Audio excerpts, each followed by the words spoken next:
Hello అండి. ఈరోజు వచ్చేసి మేము అట్లాంటాలోని శ్రీ స్వామినారాయణ మందిర్కి వచ్చాము.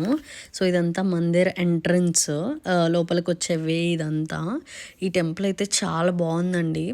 అంత స్పేషియస్గా, ఇది పెద్ద టెంపుల్. నేనైతే యుఎస్ఏలో చూసిన చాలా పెద్ద టెంపుల్ ఇది. చూడండి బయటంతా ఎంత బాగుందో చూడటానికి. చాలా అంటే ఆర్కిటెక్చర్ కానీ అంతా బాగుంది, చాలా ప్లెజెంట్గా ఉంది. అండ్ ఇక్కడ వచ్చేసి ఇదంతా అవుట్ సైడ్, మొత్తము ఈ గార్డెనింగ్ కానీ అంతా అవుట్ సైడ్ ప్లే ఏరియా అవంతా ఉంది. ఈ ఆర్కిటెక్చర్ అయితే చాలా రాజస్థానీ మార్బుల్స్ అదంతా అట్లా బాగుందండి.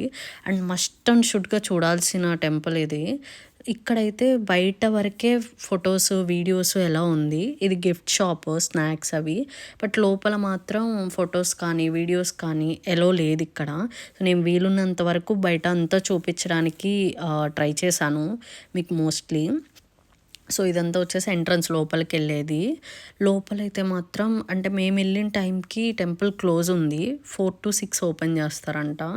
లోపల చాలామంది వచ్చి ప్లెజెంట్గా మెడిటేషన్ చేసుకుంటున్నారు. ఎంత ప్లెజెంట్గా ఉందో, చాలా బాగుందండి. నేనైతే చూసిన ఫస్ట్ టెంపుల్ ఇదే, ఇంత పెద్ద టెంపుల్ యుఎస్ఏలో. ఇదంతా అవుట్ సైడ్ వాటర్ అలా మొత్తం బాగుంది. చూడండి ఇక్కడంతా వాటర్ ఫౌంటైన్స్, ఎలిఫెంట్స్ పెట్టి వ్యూ చాలా బాగుంది. ఇక్కడ వచ్చేసి ఆర్కిటెక్చర్ ఇవన్నీ మునులు, వ్యాసముని అలా నేమ్స్ కూడా మెన్షన్ చేశారు వాళ్ళు క్లియర్గా. థ్యాంక్ యూ అండి, థ్యాంక్స్ ఫర్ వాచింగ్. మీరైతే మా ఛానల్ని సబ్స్క్రైబ్ చేసుకోండి, అలాగే లైక్ చేసి షేర్ చేయండి మీ ఫ్రెండ్స్ అండ్ ఫ్యామిలీ మెంబర్స్కి, అండ్ కామెంట్ చేయండి. Thank you, bye.